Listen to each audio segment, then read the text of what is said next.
চেরাপুঞ্জির জগতে আপনাদের স্বাগত, যেখানে মেঘ আর পাহাড় মিলে তৈরি করেছে প্রকৃতির এক অপূর্ব সৌন্দর্য। আমি শুভজিৎ, আর এই ভিডিওতে আমি আপনাদের দেখাবো চেরাপুঞ্জি ভ্রমণের সম্পূর্ণ গাইড, সেরা দর্শনীয় স্থান, কিভাবে পৌঁছতে হবে, কোথায় থাকা ও খাওয়া উচিত, সবকিছু।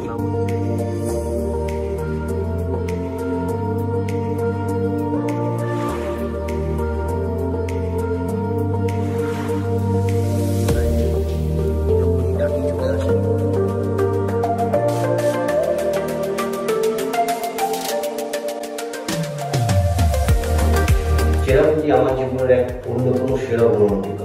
এই ভিডিওতে আমি শেয়ার করবো চেরাপুঞ্জি কখন যাওয়া উচিত, কিভাবে যেতে হবে এবং সেরা স্থানগুলো। তো চলুন বন্ধুরা, শুরু করা যাক। চেরাপুঞ্জি আসতে গেলে আপনাদের সবার প্রথম আসতে হবে গুয়াহাটি। আপনারা যে কোনো ট্রেনে গুয়াহাটি স্টেশন আসতে পারেন বা ফ্লাইটেও আপনারা গুয়াহাটি এয়ারপোর্ট আসতে পারেন। সেখান থেকে প্রায় 5 থেকে 6 ঘন্টা ড্রাইভে আপনারা পৌঁছে যাবেন চেরাপুঞ্জি। আপনারা শিলং হয়েও আসতে পারেন। শিলং থেকে চেরাপুঞ্জির ডিস্টেন্স প্রায় 2 ঘন্টার মতো। এই 150 কিলোমিটার অন রোড ট্রিপ আপনাদের সত্যিই মুগ্ধ করে দেবে। আমি গুয়াহাটি থেকে আমার নিজের আর্টিগা নিয়ে চেরাপুঞ্জি এসেছিলাম, তার এক্সপিরিয়েন্স জাস্ট অসাম। এখন চলুন দেখি চেরাপুঞ্জির সেরা দর্শনীয় স্থানগুলি, যা আপনাদের অবশ্যই দেখা উচিত। তো বন্ধুরা, ফাইনালি আমরা পৌঁছে গেলাম একটা ভিউ পয়েন্ট। আপনারা দেখতে পাচ্ছেন কত সুন্দর ভ্যালি, দুদিকে পাহাড়ে ঘেরা, আর মাঝখান থেকে কত সুন্দর মনোরম দৃশ্য, উপরে মেঘের ফেলা, সত্যি অসাধারণ।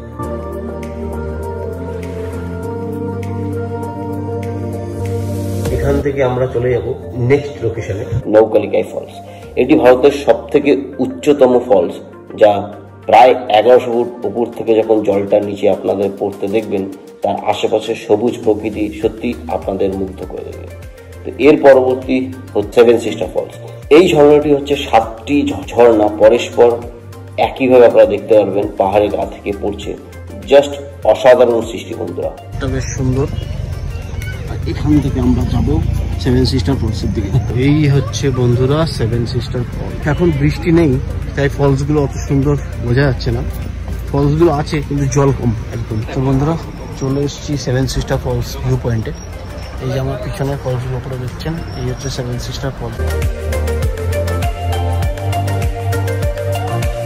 ওয়াকাওয়া falls, welcome to Wahkaba falls. তো এখানে একটু দাঁড়ানো যাক, তারপরে যাব আমরা পরবর্তী লোকেশনে। পৌঁছে গেলাম আমরা ওয়াকাওয়া ফলসে।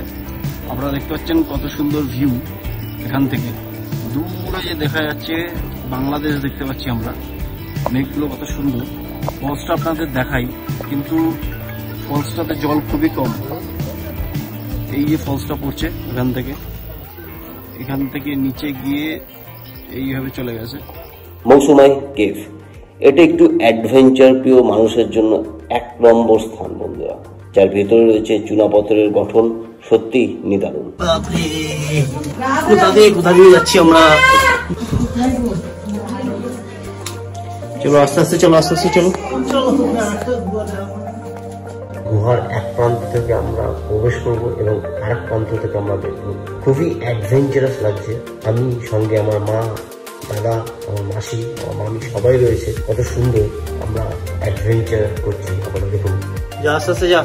এইটা সব থেকে ডেঞ্জারাস জায়গা, যেখান থেকে আমরা ঢুকবো আস্তে আস্তে।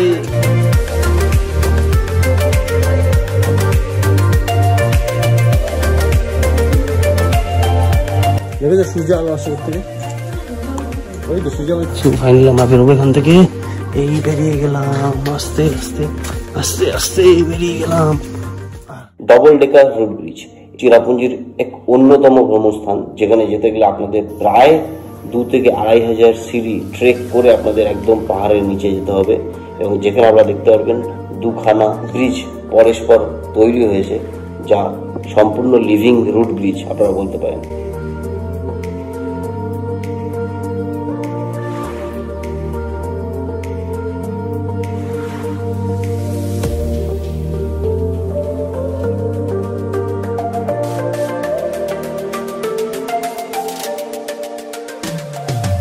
তারপরে বন্ধুরা আসা যায় ডেন্থলেন ফলস। ডেন্থলেন ফলস খুবই পরিচিত না হলেও এই জায়গাটা আপনাদের খুবই মুগ্ধ করবে। যখন আপনারা ফলসের উপরে দাঁড়িয়ে জলটাকে নিচে পড়তে দেখবেন, সত্যি অসাধারণ লাগবে। পড়তে দেখবেন মানে ফলসটা আমরা যেখানে দাঁড়িয়ে আছি, এখান থেকেই ফলসটা স্টার্ট হয়েছে এবং জলটা নিচে পাহাড়ের নিচে পড়ছে। খুবই সুন্দর লাগছে, ঝর্ণাটা এত সুন্দর লাগছে, কিন্তু একটু রিস্ক, একটু সাবধানতা অবলম্বন করেই আমাদের সবাইকে দেখতে হবে। বেশি ধারে কাছে যাওয়া একদমই উচিত না।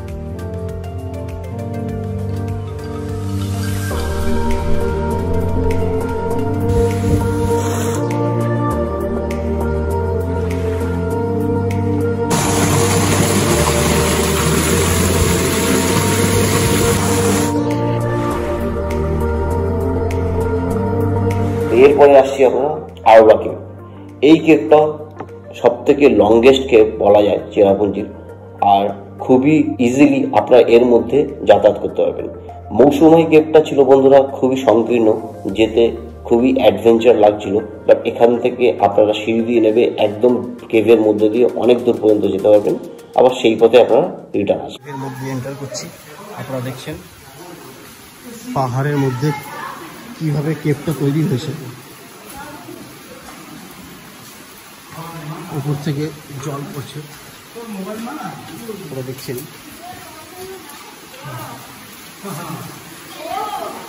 এত সুন্দর প্রকৃতির সৃষ্টি বন্ধুরা, আপনারা দেখুন পাহাড়ের মধ্যে কিভাবে তৈরি হয়েছে কেভটা।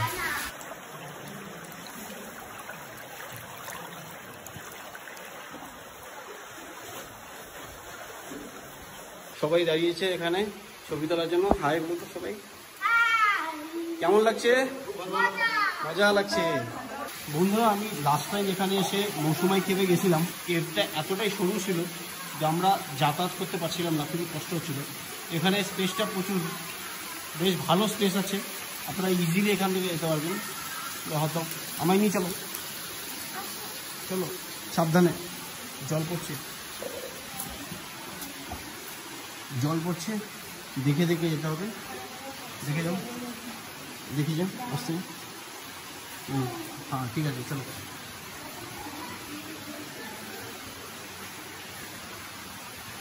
পাহাড়ের উপর পুরো দেখছেন জল বিন্দু বিন্দু জল জমে আছে, সেগুলো আস্তে আস্তে পড়বে। আমরা যাচ্ছি আস্তে আস্তে, আপনারা দেখছেন।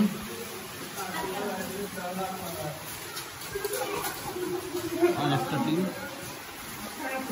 एक्सक्यूज मी, यही रिटर्न है क्या ना? उधर से निकलने का जगह है, यही से रिटर्न है? আচ্ছা, আর যত ভিতরে যাচ্ছি হাইট কমতে শুরু হয়ে গেছে বন্ধুরা। আমরা একটু মাথা নিচু করে গেলাম, তারপরে আবার সোজা হয়ে গেলাম। দেখছেন প্রকৃতির কি সৃষ্টি, পাহাড়ের একদম ভেতরে কিভাবে গুহাটা তৈরি হয়েছে, সত্যি অসাধারণ। আপনারা যারা এখনো পর্যন্ত আসেননি তাদের জন্য খুব ভালো প্লেস। যারা মৌসুমী কেভের আধা এন্ট্রি করে রিটার্ন চলে এসছেন, ভেতরে যাওয়ার সাহস পাননি, খুব ন্যারো স্পেস বলে, এটা আপনারা ইজিলি যেতে পারবেন। এই যে বন্ধু আপনারা দেখতে পাচ্ছেন কত সুন্দর।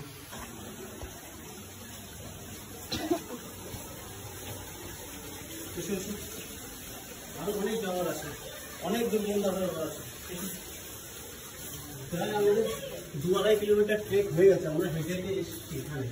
আপনারা দেখুন কত সুন্দর। কিন্তু আমি একাই না, আরো অনেকে এসছে, আরো অনেক পর্যটক আছে। তো বন্ধুরা আপনারা দেখলেন অবাকে আমাদের হাঁটতে অবস্থা এতটাই এসছে, চলুন আপনারা সেখানেও নিয়ে আসুন। বন্ধুরা এরপরেও কেভটা আছে, কিন্তু অনেক ন্যারো হয়ে গেছে, এর জন্য এর আগে আর এন্ট্রি নেই। ভায়োলেশন 1000 ওকে, এতটাই লাস্ট পয়েন্ট। আরও আছে কিন্তু স্পেসটা অনেকটা ন্যারো, মেবি ডেঞ্জার। বুঝো কেমন লাগছে? কিরকম জলটা? ঠান্ডা জল।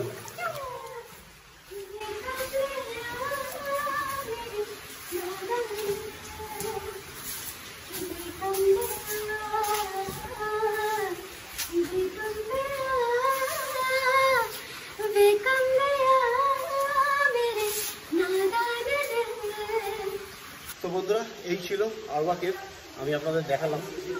চলুন এখন যাওয়া যাক পরবর্তী লোকেশনে। ওয়েশিডং ফলস। ওয়েশিডং ফলস বন্ধুরা খুবই সুন্দর, এটা যেতে গেলেও আপনাদের মোটামুটি 400-500 সিঁড়ি ট্রেক করে নিচে নামতে হবে, যা বলতে পারেন চেরাপুঞ্জির সব থেকে সুন্দরতম ফলস, যেখানে আপনারা দেখবেন ফলসটা 2 থেকে 3টে লেয়ারে ধাপে ধাপে কিভাবে নিচে পড়েছে। আপনারা একদম নিচে গিয়ে ওখানে স্নানও করতে পারবেন বন্ধুরা, আর বেশ কিছু ভালো সময় কাটাতে পারবেন। ধুয়ে যাক সব ক্লান্তি জলের ধারা নেমে দুই পাহাড়ের দিকে, এই সফরের প্রতিটি ধাপ যেন নতুন গান বলবে।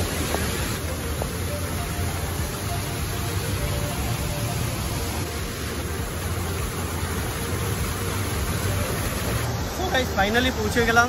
দেখুন শীতল ফলস, 3টে ফলস পরস্পর একটার উপর একটা পড়েছে, আর কত লোক এখানে এসছে, কত লোক এখানে জলে পর্যন্ত নেমে গেছে স্নান করে। কি অপরূপ দৃশ্য বন্ধুরা, কি বলবো, অসাধারণ, জাস্ট অসাধারণ।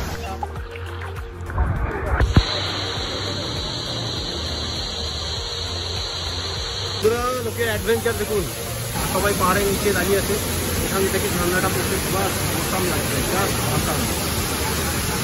ওখানে ওঠার চেষ্টা করছে সবাই ওখান থেকে, ওই যে উপরে কিছু লোক আছে,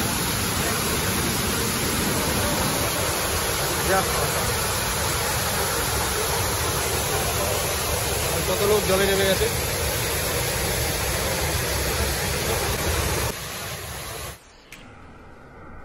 এখন আছি আমরা ইস্ট খাসি হিলস ডিস্ট্রিক্টে।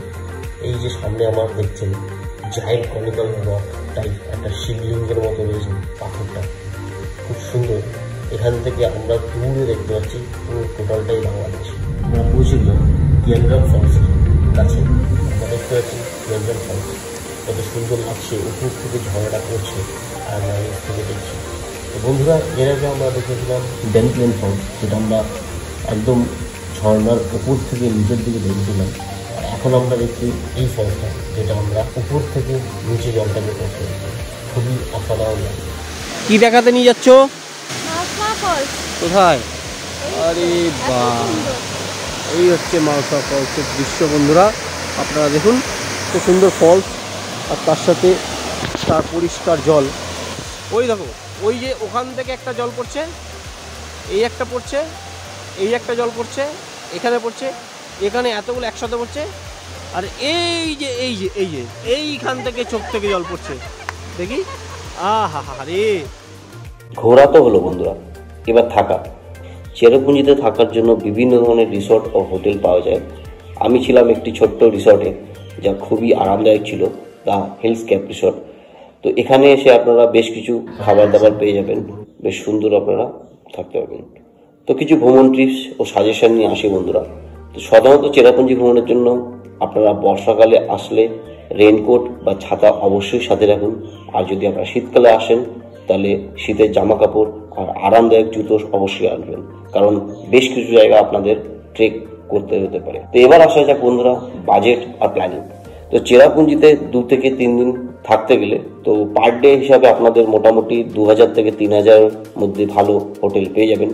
আর খাওয়া বাবদ পার ডে 500 থেকে 1000 টাকা আপনাদের খরচ হবে। গুয়াহাটি থেকে চেরাপুঞ্জি আসতে গেলে প্রায় 3,500 থেকে 4,000 টাকা মতো আপনাদের কার পেয়ে যাবেন ভাড়া। আর যদি আপনারা নিজের গাড়ি নিয়ে আসেন তাহলে শুরুটা খুব সকাল সকাল 6টা নাগাদ রওনা দিন গুয়াহাটি থেকে, পুরো দিনটাই আপনাদের কাজে লাগবে। পথে কিছু টিপস, শিলং পৌঁছতে আপনারা শিলং পিক এবং উমিয়াম লেকটা কিছুটা সময় কাটিয়ে যেতে পারেন। পাহাড়ি পথ বেয়ে চলি, নীল আকাশের মেঘে ঢেকে যাই, মন যেন খুঁজে পাই শান্তি, এই সফরের মুক্তির গান গাই। তো এই ছিল বন্ধুরা চেরাপুঞ্জি ঘোরার প্ল্যান। আপনারা যদি আরো সময় থাকে আপনারা একদিন দাউকির দিকে যেতে পারেন। দাউকি নদী দেখতে খুবই সুন্দর, যেখানে আপনারা স্বচ্ছ জলের নৌকায় ভ্রমণ করতে পারবেন এবং সত্যি খুবই অসাধারণ আপনাদের একটা অভিজ্ঞতা হবে। দাউকি ঘোরার পর সন্ধ্যের পর আপনারা ওখান থেকে রিটার্ন আসতে পারেন গুয়াহাটির দিকে। রাতের দিকে আপনারা গুয়াহাটি পৌঁছে যাবেন এবং রাতের গুয়াহাটির ট্রেন বা ফ্লাইটে আপনারা ফিরতে। তো বন্ধুরা, এই ছিল আমার ওভারঅল চেরাপুঞ্জির ভ্রমণ গাইড। আশা করি আপনাদের ভিডিওটা ভালো লেগেছে। যদি ভিডিওটা ভালো লাগে ভিডিওটাকে লাইক আর চ্যানেলটাকে সাবস্ক্রাইব করে বন্ধুরা এইভাবেই সাথে থাকবেন।